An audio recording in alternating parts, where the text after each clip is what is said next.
Je vais partager avec vous le thème, la prophétie de Daniel et la période intertestamentale. Donc, de manière basique, l'histoire de la période intertestamentale est connue comme la période la plus sombre. Pourquoi?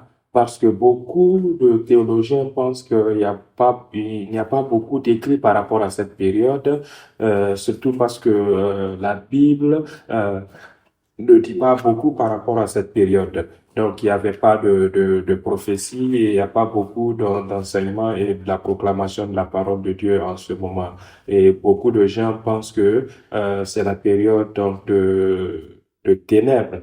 Mais à travers le sixième book, n'est-ce pas, de la série de l'histoire de la rédemption, nous explique que l'œuvre de rédemption de Dieu ne s'est pas arrêtée, n'est-ce pas? Et elle a continué, n'est-ce pas, comme étant une période où les choses ont changé et le Messie était prêt à venir, le temps s'approchait, n'est-ce pas? Et nous pouvons penser à cela comme étant le temps dans lequel nous vivons aujourd'hui. Même si cela n'a pas été proclamé, personne n'est là pour nous faire savoir que oui, c'est le temps, mais beaucoup de choses se sont passées, n'est-ce pas? Et il y a eu des transitions dans l'histoire. Et au-delà de ça, il y avait Dieu et aussi sa volonté rédemptive.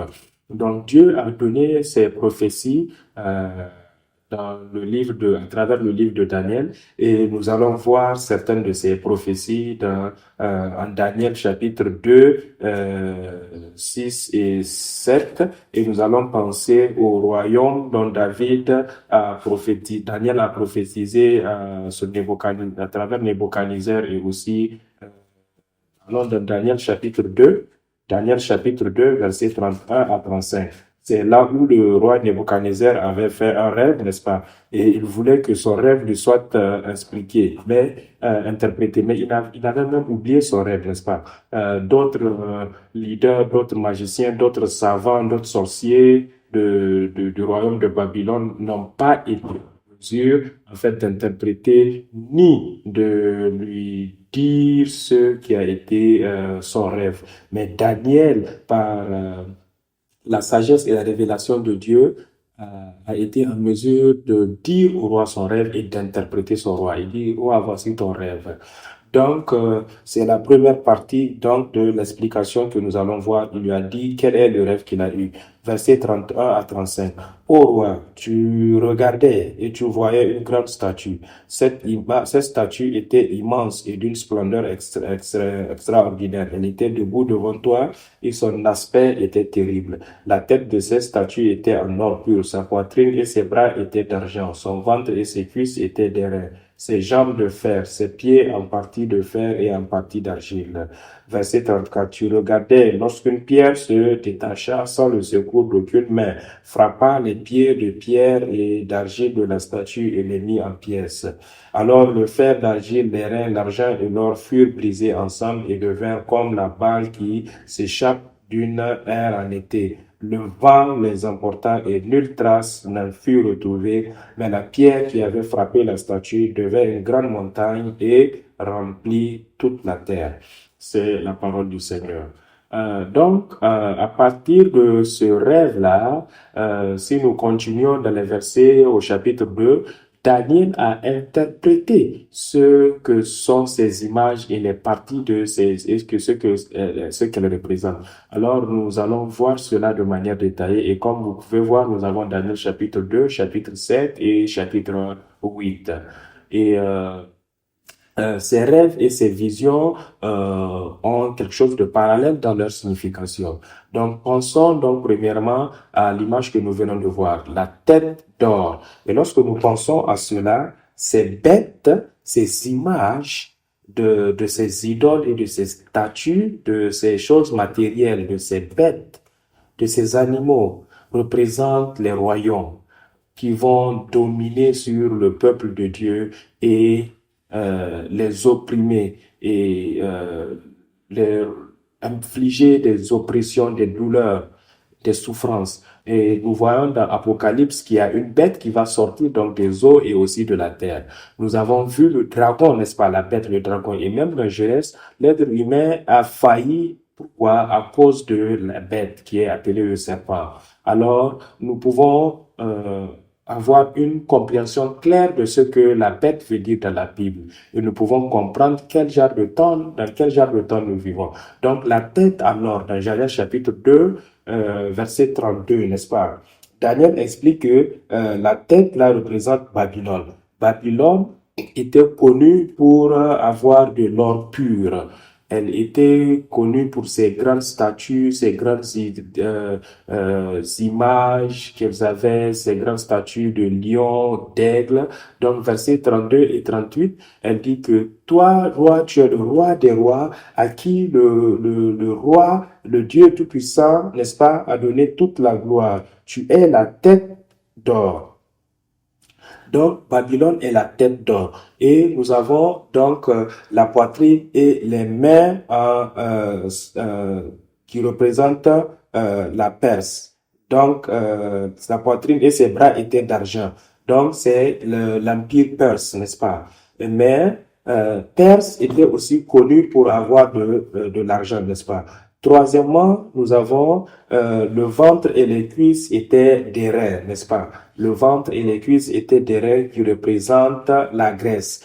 Grèce est connue pour avoir beaucoup de bronze et aussi les pièces en airain, n'est-ce pas?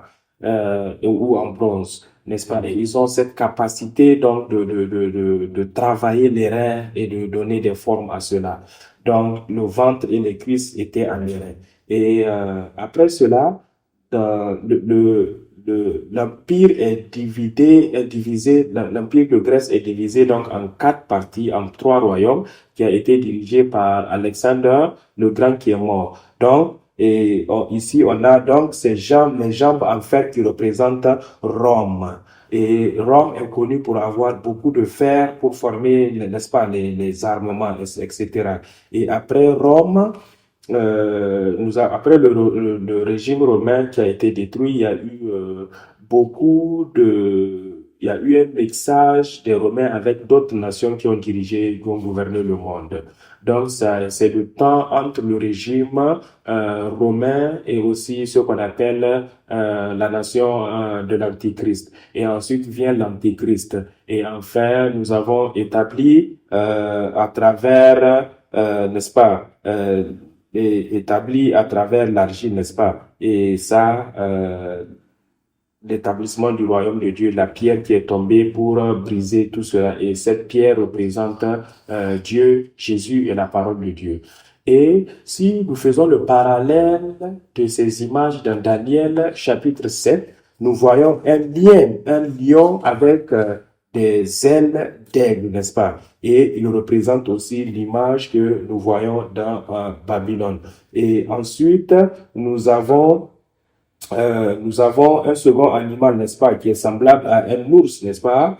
Nous avons Perse aussi, mythe Persia, qui est connu, n'est-ce pas, pour avoir aussi ces genres d'images. Donc, il avait quoi? Il avait 3 dents, n'est-ce pas? Un ours, et il avait 3 côtes dans la gueule entre les dents. Et nous avons ensuite un léopard qui avait 4 aigles comme celle d'un oiseau. Donc là, il avait 4 aigles. Donc il n'est pas seulement rapide sur la terre, mais il est rapide même dans l'air, n'est-ce pas? Un léopard avait 4 aigles et il avait 4 têtes et toute la domination lui a été donnée. Donc le léopard à lui-même représente Grec dirigé, gouverné par Alexandre le Grand. Et après cela, les 4 générales, n'est-ce pas, qui ont été supposés être ceux qui ont tué Alexandre le Grand, n'est-ce pas? Et ils se sont divisés le royaume en 4. Donc, les 4 généraux ont divisé l'empire de Grèce et ils ont gouverné sur les différentes nations. Nous allons voir ça plus tard. Et ensuite, nous avons Rome, qui est symbolisé par un animal terrible, épouvantable et extraordinairement fort, n'est-ce pas? Et nous savons que les Romains utilisent le fer, n'est-ce pas? Et il avait des dents en fer. Et imaginez un soldat romain qui a son casque là en fer, il a tout son armement qui est en fer, etc., sa carapace et tout le reste. Euh, donc, c'était la vision du quatrième animal. Et nous voyons aussi qu'il y a les 10 cornes de l'animal, n'est-ce pas? Qui représentent d'autres nations qui sont venues, sont nées après Rome, après la fin du temps. Et ensuite, une autre couronne, une autre corne est sortie. Et, euh, et nous allons au chapitre 8. Elle ne dit pas beaucoup sur Babylone, mais elle en dit sur euh, Perse.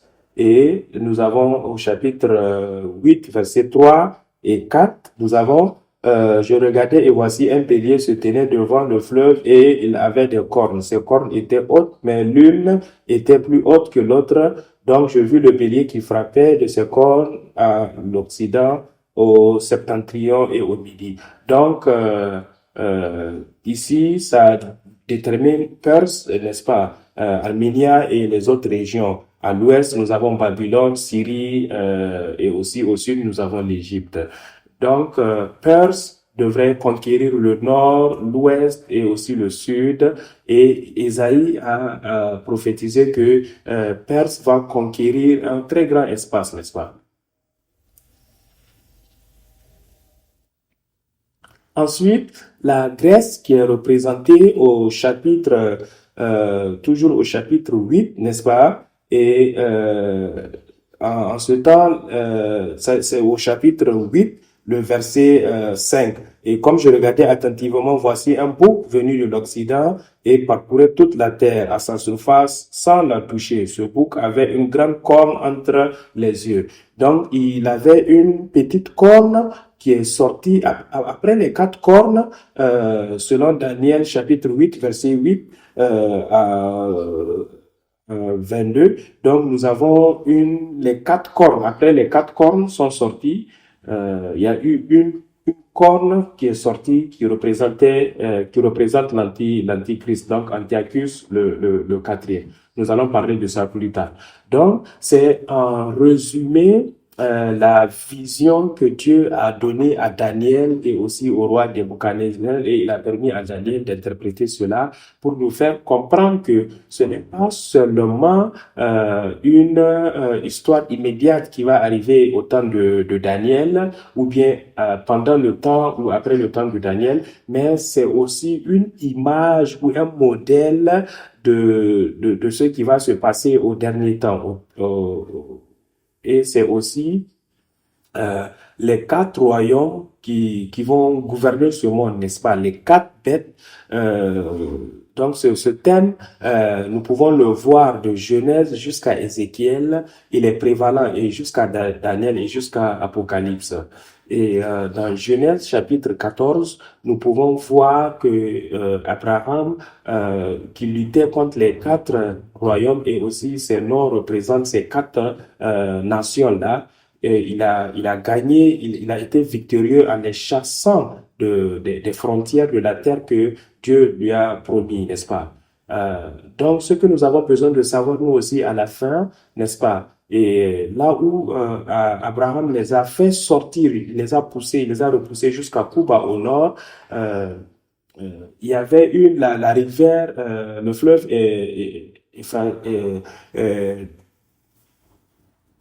Euphratius, donc la grande bataille sera aussi à ce fleuve-là. Donc ça sera la grande bataille pour repousser l'ennemi de la terre, de l'espace que Dieu nous a donné. Donc réfléchissons à cela, mais principalement dans notre étude d'aujourd'hui et aussi même l'étude qui va être suivante, qui va être la dernière, nous allons regarder brièvement à quelques détails de, À partir de Perse, nous allons parler de Babylone de manière brève et la chute de Babylone. Et aussi, nous allons parler de la période intertestamentale jusqu'au régime romain. Donc, nous allons voir cette histoire et j'espère que cette histoire ne va pas être ennuyeuse pour vous, n'est-ce pas?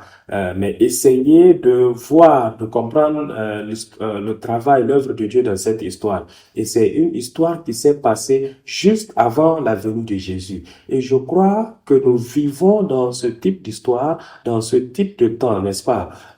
Où nous attendons le retour du Seigneur.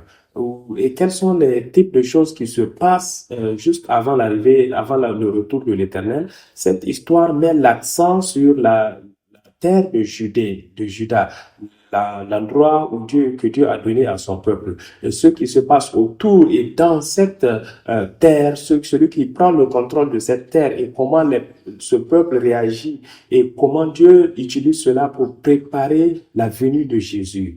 Donc, de manière brève, donc la chute de l'empire assyrien. Donc, Assyrie était le grand empire le plus puissant en ce temps-là. Et en 608 avant Jésus-Christ, Ashur-Uballit, donc le Ashur-Uballit, le deuxième de Assyrie, tombé entre les mains de Nabopo-Nassar de Babylone. Et Babylone était un grand espace qui était sous la Syrie, qui a trouvé son indépendance pendant une période temporelle de 722 à 710 avant Jésus-Christ et aussi 704 à 703 avant Jésus-Christ pendant la période de Morodash, qui est aussi connu comme Berodak Baladan.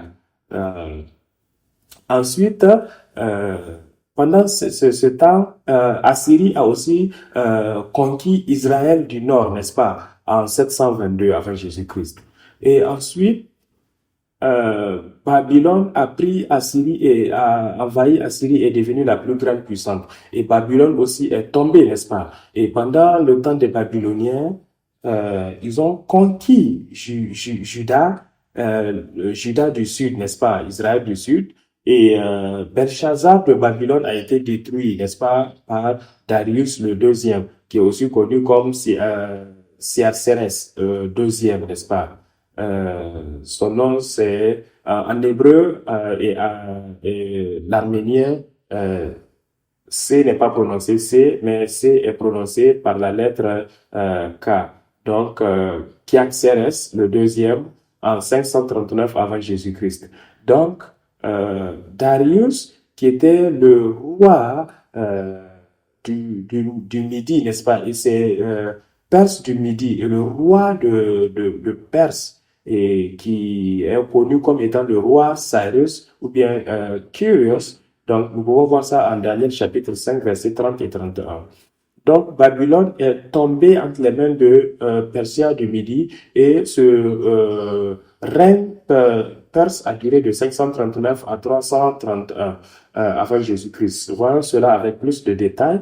Donc, comme je l'ai dit plus haut, Darius était l'oncle de Cyrus. Donc, Cyrus a permis à Darius de louer et à être l'empereur premièrement.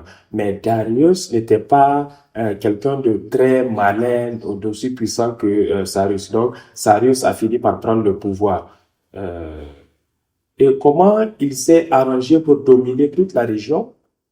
Cyrus était tolérant. D'autres puissances comme les Hittites qui ont gouverné ces nations auparavant n'avaient pas de tolérance. Ils ont banni la tradition, la religion, la langue et la culture et bien d'autres choses. Ils ont essayé de changer la mentalité des gens, ils ont essayé de changer leur mentalité. Mais Cyrus était différent. Il leur a permis de garder leur langue aussi longtemps qu'ils parlent aussi l'arménien qui est aussi la langue de Perse en ce temps. La langue, c'était la langue commune. Et il leur a permis aussi de garder leur religion, même s'ils pensaient que son Dieu était le meilleur.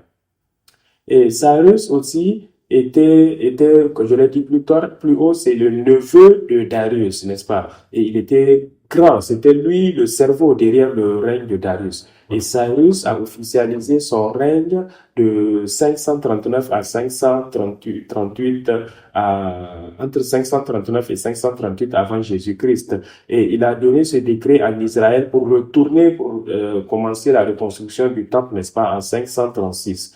Donc, immédiatement, après qu'il soit arrivé au pouvoir, parce que 539, c'est 530, ils étaient en train de prendre, n'est-ce pas, Babylone. Et entre 539 et 538, il est devenu roi en lieu et place de son oncle. Et en 537, il a demandé aux Israélites de retourner pour rebâtir leur temple. Et si nous avons plus de temps, nous allons voir que il y a eu une personne qui a influencé Cyrus, n'est-ce pas, pour qu'il laisse les Israélites aller adorer. Parce que en Ésaïe, nous voyons que Ésaïe a prophétisé sur Cyrus, disant qu'il va donner tous ces empires-là, n'est-ce pas, aux Israélites. Et le nom de Cyrus est aussi écrit dans le livre d'Ésaïe. Et il était un homme de foi dans son cabinet. Donc, parce que Daniel avait donc une responsabilité de gouverneur au temps de Babylone, jusqu'aussi au temps de Perse. Donc Cyrus a dit aux Israélites de retourner et ça a été le premier retour donc de la déportation, de la captivité à Babylone. Et la reconstruction a commencé en 536 avant Jésus-Christ. Et alors, qu'est-ce qui est sorti de cela? Les forces étrangères peuvent être considérées comme étant mauvaises ou méchantes qui ont dominé sur le peuple de Dieu. Donc, le peuple de Dieu était toujours en captivité. Mais qu'est-ce qui en est sorti? La perspective de l'histoire de la rédemption. Donc, même pendant les moments d'oppression, de difficulté, Dieu était toujours à l'œuvre pour préparer son temps, pour faire sa volonté dans le futur. Donc, même lorsque nous traversons des moments difficiles présentement, nous devons croire, avoir confiance et prier que Dieu est en train de préparer, que nous le sachions ou pas, Dieu est en train de préparer pour nous et aussi pour sa volonté qu'elle s'accomplisse, même à travers les puissances de ces nations étrangères, de ces royaumes étrangers qui en ce moment sont en train d'opprimer les hommes de Dieu. Donc, la langue araméenne était utilisée par les Palestiniens en ce temps-là, au temps de Jésus-Christ. Donc, c'était la langue la plus commune, n'est-ce pas, en Perse. Souvenez-vous de Cyrus voulait que tout le monde apprenne sa langue, même s'ils gardaient leur propre langue, n'est-ce pas? Donc, la plupart des gens qui étaient sous le règne de Perse, qui était une région très vaste, ils ont tous appris l'araméen.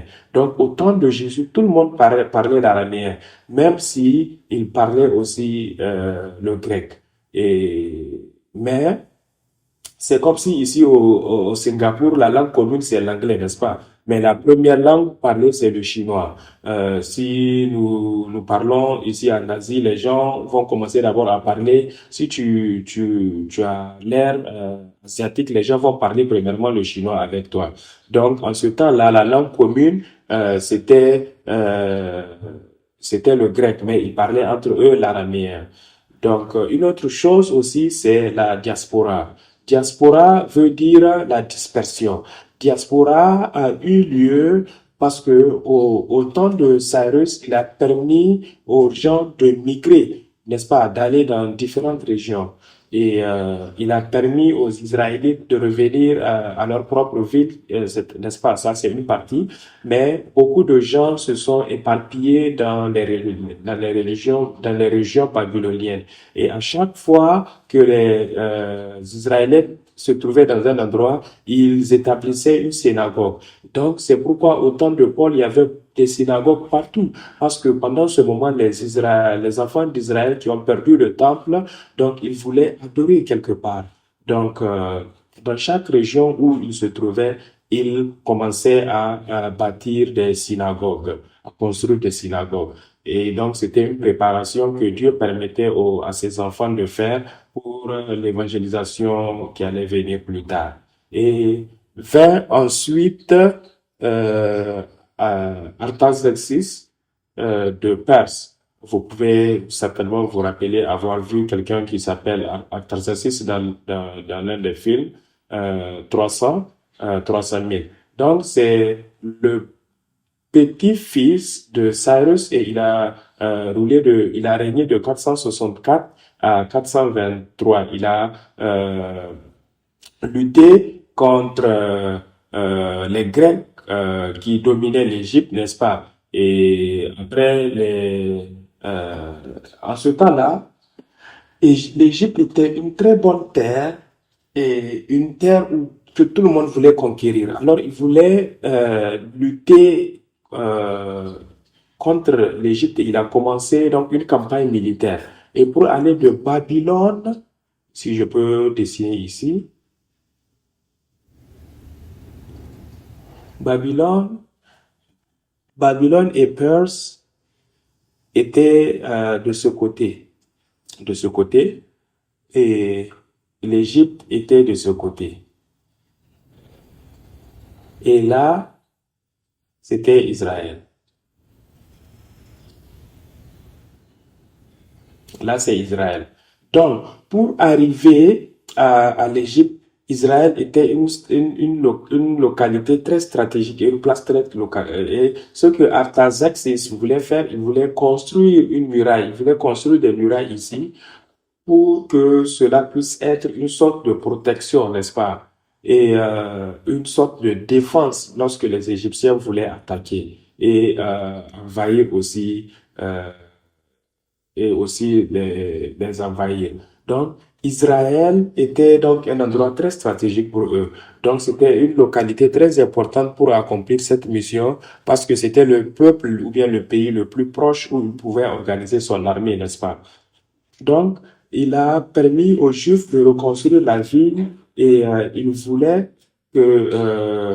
c'est pourquoi donc il a accepté que Néhémie et Ezra retournent pour reconstruire donc la muraille de la ville. Donc, c'est comme si, en voyant, c'est comme s'il était gentil envers eux, mais il avait son propre agenda. Souvent, Dieu laisse les gens penser qu'ils utilisent les hommes, les fils de Dieu pour faire leur œuvre, mais en fait, c'est Dieu qui les utilise. Et ça démontre combien Dieu est merveilleux donc dans l'accomplissement de son plan rédemptif. Donc, au deuxième retour, donc,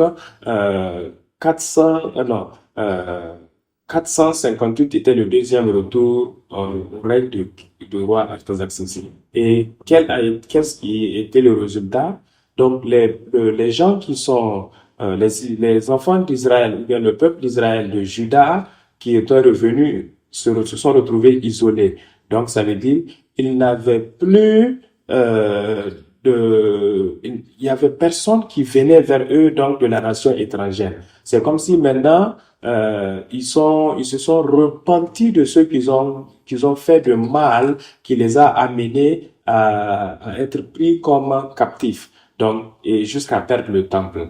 Et c'est pour la petite histoire, c'est parce qu'ils ont accepté et ils ont permis aux dieux étrangers, aux idoles, l'influence étrangère de les affecter, n'est-ce pas? Et cela les a amenés à adorer les dieux étrangers. Donc, lorsqu'ils ont décidé, lorsque nous allons revenir, nous allons rester saints, nous allons nous séparer des autres nationaux qui se sont isolés.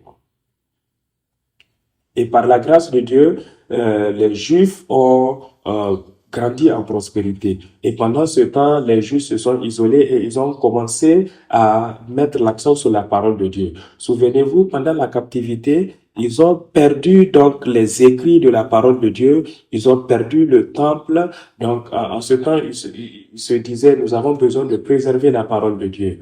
Donc, ils avaient les scribes, ils avaient les enseignants, ils étaient devenus très conservateurs. Donc, à travers cette isolation, ils sont devenus très conservateurs, très religieux et ils sont focalisés sur la loi et les enseignements de la parole. Donc, c'est eux qu'on appelle les Hasidim. Ces gens-là qui se focalisent sur la loi et aussi la protection de la loi. C'est eux qu'on appelle aussi les pharisiens au temps de Jésus. Donc, les scribes aussi sont venus la première fois en ce moment. Pourquoi?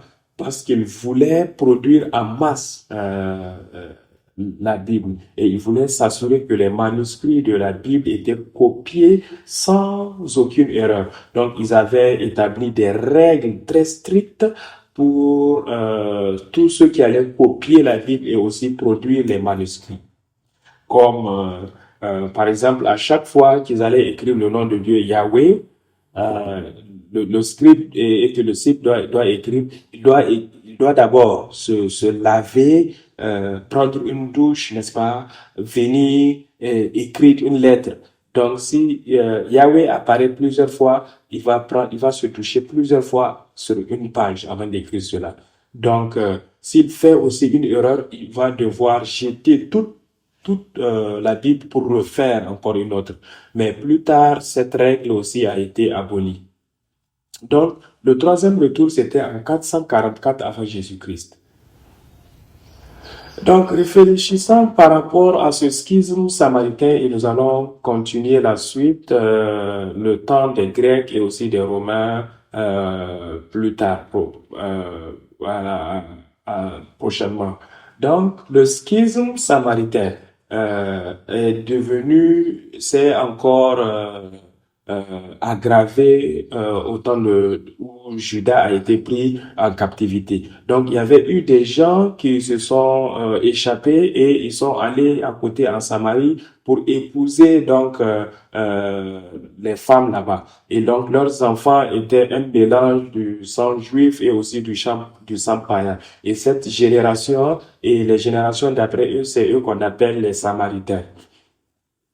Et les Juifs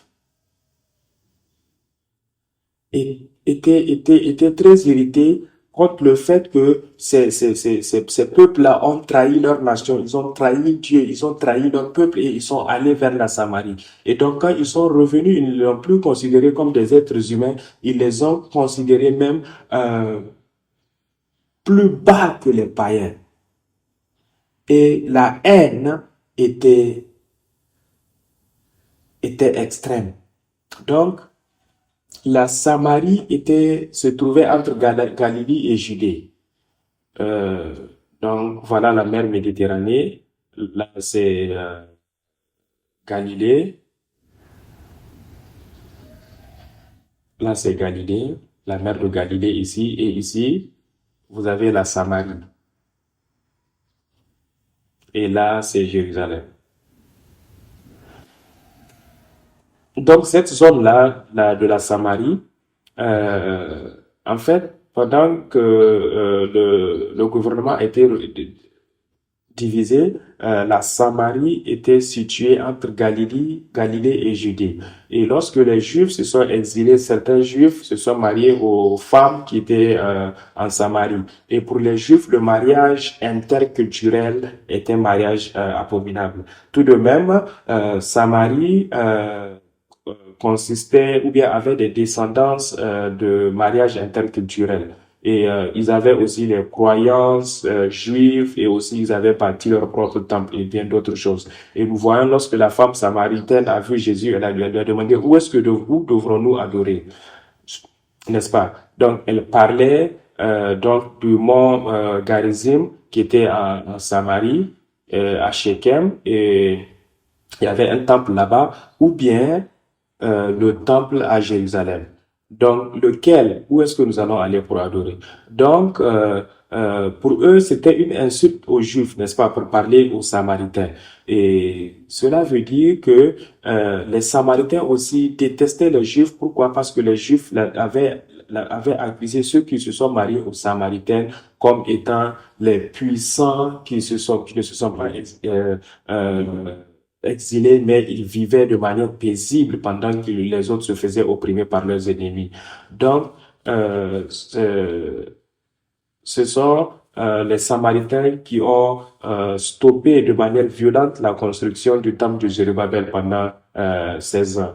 Donc, le prochain, c'est le règne grec, n'est-ce pas? Et nous allons penser au règne grec et nous allons penser à la dynastie hasmonéenne, n'est-ce pas, comme étant le grand thème la prochaine fois que nous allons nous rencontrer. Prions. Père Céleste, nous te disons infiniment merci de nous donner ce temps pour penser, pour réfléchir par rapport à cette histoire qui est très importante qui s'est passée immédiatement après la venue de Jésus. Et même dans ces difficultés, au milieu de ces difficultés, de ces problèmes, Dieu, tu as préparé pour que ta volonté s'accomplisse et tu as préparé un plan de secours pour ton peuple. Père, nous vivons dans ce type de temps aujourd'hui, des temps de confusion, des temps de difficultés, des temps de maladie et des temps aussi de souffrance. Mais Père, nous croyons que tu es toujours à l'œuvre. Tu es à l'œuvre pour nous protéger, pour nous garder, pour nous sauver. Et nous croyons que le temps de ton retour est imminent, très bientôt. Père, aide-nous à être prêts, aide-nous à être préparés et être alerte et aide-nous à comprendre, Seigneur, l'œuvre de ton œuvre à travers l'histoire de la rédemption. Merci au nom de Jésus. Amen.